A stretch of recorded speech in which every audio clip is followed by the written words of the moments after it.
कि जब जब भी मेरा जन्म हो, वृंदावन की इसी पावन भूमि में हो।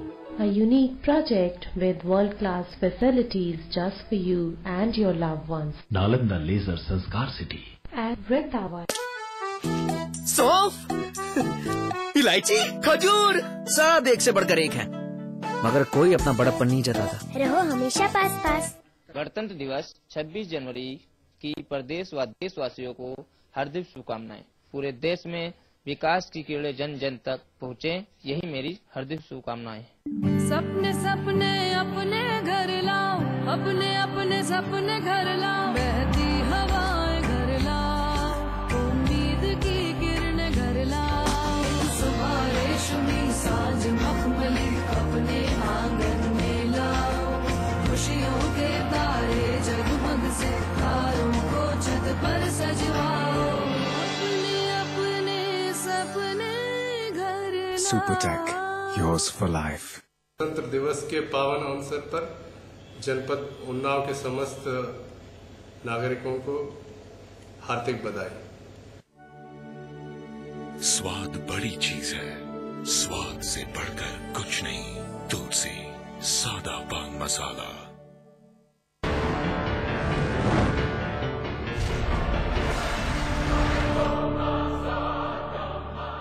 Welcome back. ब्रेक के बाद आप सभी का बहुत बहुत स्वागत है। आज हम बात कर रहे हैं उत्तर प्रदेश कांग्रेस कमेटी की पूर्व अध्यक्ष रीता बहुगुणा जोशी से। रीता जी, उत्तर प्रदेश में एक नई सरकार आई, एक नया चेहरा मुख्यमंत्री बना, युवा चेहरा, 10-11 महीने होने को आई सरकार को। आप कैसे एनालाइज करती हैं, सरकार कहाँ पर खड़ी है आपकी नजर में? देखिए, जब अखिलेश यादव जी बने तो हम लोगों को लगा कि अब एक जनरेशनल चेंज हो रहा है और परिवर्तन हो रहा है, अब युवाओं के हाथ में सत्ता आ रही है, कुछ अंतर आएगा। लेकिन हमें थोड़ा एक डिसअपॉइंटमेंट हुआ है कि अखिलेश यादव जी के 10 महीने के कार्यकाल में कोई प्रशासनिक और शासनिक कार्यप्रणाली में परिवर्तन नहीं दिख रहा मुझको। घोषणाएं हो रही हैं, अमल नहीं हो रहा, सरकार आदेश हो रहे हैं मुख्यमंत्री के कार्यालय से, अमल नहीं हो रहा। 10 महीने में 10 दंगे हो गए, महिलाओं के ऊपर उत्पीड़न के कारनामे के वारदातें बढ़ गई, जो कानून व्यवस्था है वो और खराब होती चली गई। आदरणीय मुलायम सिंह यादव जी रोज सीख दे रहे हैं सरकार को, वो खुद असंतुष्ट हैं कि कथनी और करनी में भेद आ रहा है। मुख्यमंत्री जी बहुत परेशान है। मैं अभी भी उम्मीद करती हूँ कि आने वाले 6 महीने में, 8 महीने में युवा मुख्यमंत्री हैं, कुछ हालातों पे काबिज होकर काबू करें। लेकिन आप अग्निहोत्री जी बात समझिए, आम जनता का परसेप्शन क्या है? मैं कुछ कहूँ तो ये होगा कि हम राजनीति कर रहे हैं, बिल्कुल ठीक बात है। लेकिन आम जनता में आप पूछिए, आम जनता के मन में परसेप्शन ये आ गया है कि ये सरकार एक व्यक्ति नहीं चला रहा। उनके मन में अवधारणा आ गई है कि इसमें कई मुख्यमंत्री हैं। उनके मन में अवधारणा आ गई है कि जो ब्यूरोक्रेसी है, नौकरशाही है, वो उन्हीं की पार्टी के बड़े नेताओं के बीच में बढ़ गई है और कोई किसी से डर नहीं रहा। मुख्यमंत्री जी के कार्यालय की जो सर्वोच्चता होनी चाहिए वो सर्वमान्य नहीं हो रही है। जिले का अधिकारी नहीं किसी की सुन रहा, और चाहे आप कुछ भी हो, लेकिन अभी भी जो सपा के जिलेवार कार्यकर्ता हैं, जो इनके नेता हैं, वो अपने पुरानी कार्यप्रणाली से विमुक्त नहीं हो पा रहे। तो ले लगा के ये है कि बहुत ज़्यादा सुधार की आवश्यकता है। और मैं चाहूँगी कि हमारे युवा मुख्यमंत्री सफल हों। हम लोग तो देखिए ज़्यादा कटाक्ष भी नहीं करते, विरोध भी नहीं कर रहे। क्यों? क्योंकि कांग्रेस की ये सोच है, दिल्ली का रिश्ता भी जहन में रहता है। कांग्रेस की ये सोच है, कांग्रेस की देखिए सोच है कि कोई भी नई सरकार बने उसको कम से कम 1 साल काम करने का मौका देना चाहिए, क्योंकि पुरानी व्यवस्था को उसको बदलना होता है। पर अब तो 1 साल भी हो जाएगा 2 महीने में, तो हमारी शुभकामनाएं अभी भी हैं। लेकिन अगर जनता के विषयों पे ऐसी हिलावाली होती रही तो शीघ्र फिर हमें उनके विषयों पर आवाज बुलंद करनी पड़ेगी। मतलब बहुत सारे राजनीतिक पंडित ये कहते हैं कि मुलायम सिंह जी का जो कांग्रेस विरोध होता है या केंद्र सरकार का विरोध होता है, वो शाकाहारी विरोध होता है। जहां कांग्रेस को नुकसान हो सकता है वहां वो पीछे हट जाते हैं। सबसे बड़ा उदाहरण राष्ट्रपति का चुनाव था, वहां धर्मनिरपेक्षता का सवाल लागू नहीं हो रहा था। ममता बनर्जी भी धर्मनिरपेक्ष थी और 72 घंटे में मुलायम सिंह जी ने 360 डिग्री पर खुद को घुमा दिया। उन्होंने दिल्ली में प्रेस कॉन्फ्रेंस की, 5 नाम अनाउंस किए ममता बनर्जी के साथ, और विद इन 72 आवर्स उन्होंने कहा कि प्रणब मुखर्जी को सपोर्ट करेंगे। नहीं, आप देखिए, उन्होंने 5 नाम सुझाए, लेकिन कांग्रेस पार्टी को नाम सही नहीं लगे। उन्होंने प्रणब दा का नाम को आगे बढ़ाया और मुलायम सिंह जी को लगा कि प्रणब दा बहुत ही योग्य व्यक्ति है। और मुझे आप खुद बताइए, इस समय हिंदुस्तान के सियासत में प्रणब दा से ज्यादा सीनियर, विद्वान और उस सीट के लिए उपयुक्त व्यक्ति नहीं हो सकता था। तो ये तो देखिए होता ही है, अगर कंसेंसस हो जाता। आखिर एक वक्त पे माननीय मुलायम सिंह यादव जी ने भी नाम बढ़ाया था हमारे अबुल कलाम साहब का, और सबने स्वीकार कर लिया था। तो अगर कोई बहुत ही योग्य व्यक्ति का नाम आगे आता है तो सबको स्वीकार करना चाहिए। अब सिर्फ एनडीए की जिद में, भारतीय जनता पार्टी की जिद में कि कांग्रेस जिसको कहेगी उसको हम स्वीकार नहीं करेंगे, तो ये तो उचित नहीं है। बहुत सारे लोग भौचक हो जाते हैं कि एक बार हरकिशन सिंह सुरजीत ने मुझसे कहा कि मैंने पूछा कि जब वो अस्वस्थ थे तो मैंने उनसे पूछा कि अब आपकी कोई ख्वाहिश बाकी है क्या, कुछ और करना चाहते हैं राजनीति में? तो उन्होंने कहा एक काम बाकी है, मैं चाहता हूं कि मुलायम सिंह और मायावती एक हो जाए। बोले लेकिन ये मैं शायद कर नहीं पाऊंगा। लेकिन कांग्रेस ने एक ना सही, कम से कम एक घाट पर दोनों को पानी पिलाई तो पिला रही है कांग्रेस। ये चमत्कार, ये कौतुक, ये कारनामा कैसे?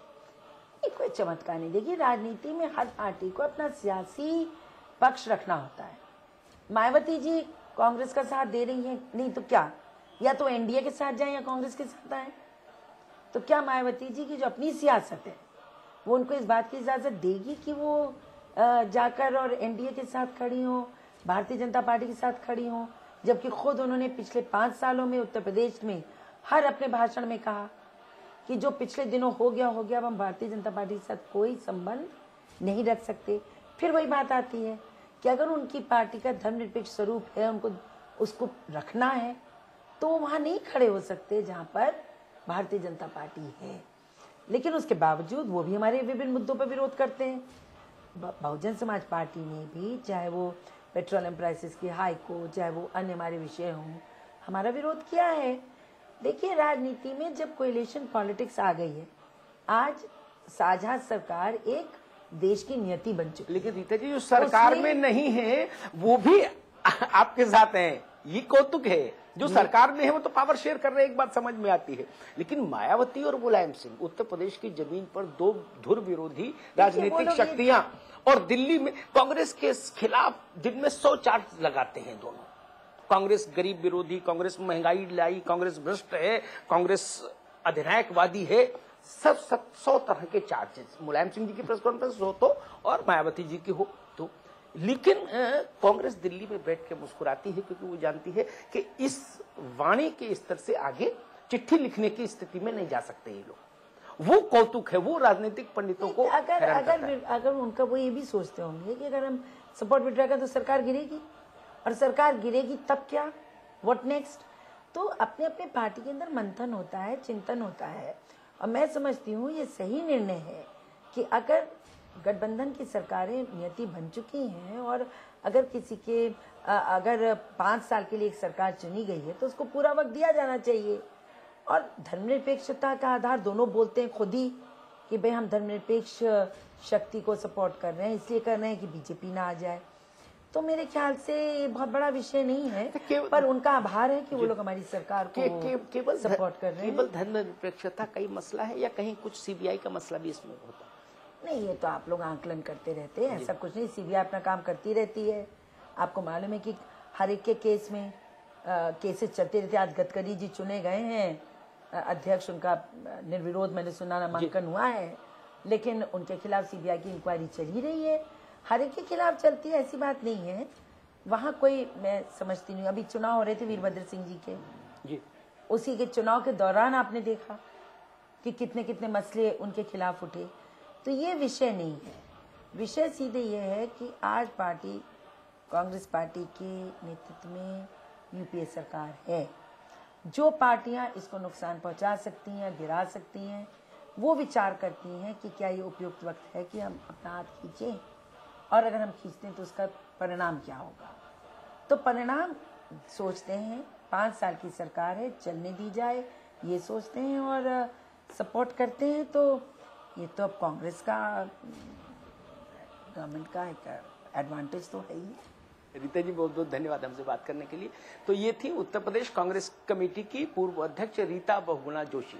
अगले हफ्ते हम फिर मिलेंगे एक नई शख्सियत के साथ, नए सवाल और जवाब के साथ। तब तक के लिए मुझे दीजिए इजाजत और आप देखते रहिए समाचार प्लस।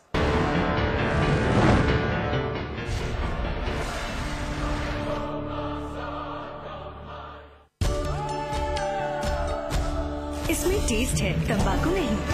आप भी आजमाइए रजनीगंधा। रजनीगंधा। मैं चाहूंगा कि जब जब भी मेरा जन्म हो, वृंदावन की इसी पावन भूमि में हो। A unique project with world-class facilities just for you and your loved ones. Nalanda leisure Sanskar city At Vrindavan. Supertech, yours for life. Shake पिएगा पर बनाएगा कौन?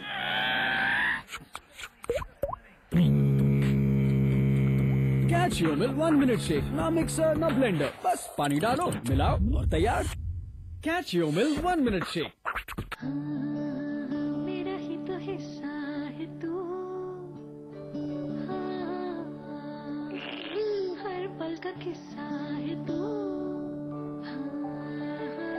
तुझको निहारो और फिर नजरें उतारो,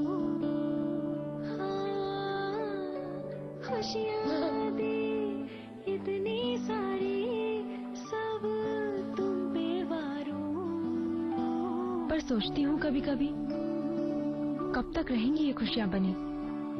अगले बच्चे से पहले रखेंगे 3 साल का फासला, ताकि मुन्ने की हो सही देखरेख और तुम दोनों रहो सेहतमंद। फिर रहेंगी खुशियाँ बरकरार। और इसका एक सही तरीका है IUCD। महिलाओं के लिए सबसे असरदार लंबे समय वाले गर्भ निरोधक उपायों में से एक है IUCD। इसे आप डिलीवरी के तुरंत बाद या फिर बाद में कभी भी अपना सकते हैं। गणतंत्र दिवस 26 जनवरी की प्रदेश व देशवासियों को हार्दिक शुभकामनाएं। पूरे देश में विकास की किरणें जन जन तक पहुँचे, यही मेरी हार्दिक शुभकामनाएं। दलितों पर विवादित बयान के लिए आशीष नंदी ने मांगी माफी, लेकिन जयपुर में SC/ST एक्ट के तहत केस दर्ज, गिरफ्तार किए जा सकते हैं आशीष नंदी।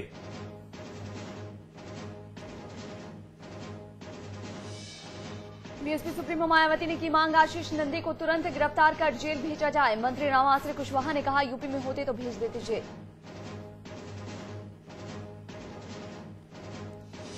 रामपुर में गणतंत्र दिवस पर परेड के दौरान बच्चों के ऊपर गिरी दीवार, 4 बच्चों की मौत, 12 घायलों को अस्पताल में कराया गया भर्ती।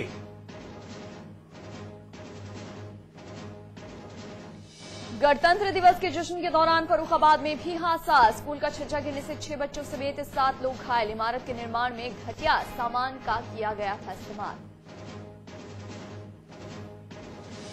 नोएडा पुलिस के दबाव के आगे झुका DND प्रबंधन, सुबह 9 से 10 बजे और शाम 5 से 7 बजे DND को टोल फ्री करने की बात मानी, जाम से परेशान लोगों को मिलेगी राहत।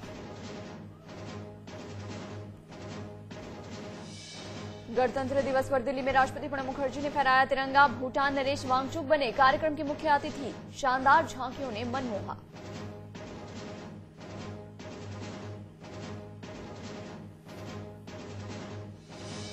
दिल्ली के राजपथ पर दिखे राज्यों के अद्भुत रंग, यूपी की झांकी ने खींचा सबका ध्यान, ब्रज की होली का दिखा रंग।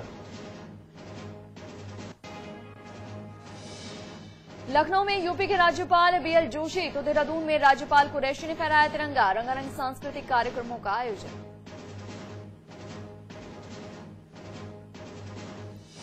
गणतंत्र दिवस पर बहादुर पुलिस वालों को मिला पुरस्कार, यूपी में 78 तो उत्तराखंड में 42 पुलिस कर्मियों को किया गया सम्मानित।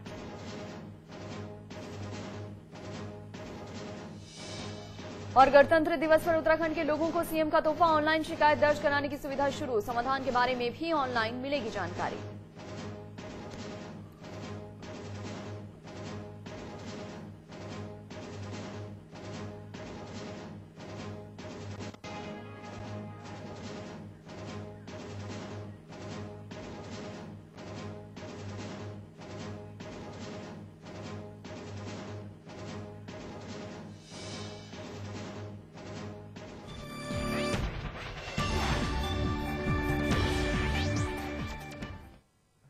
नमस्कार, आप देख रहे हैं समाचार फटाफट और मैं हूं आपके साथ दिव्यांश शर्मा।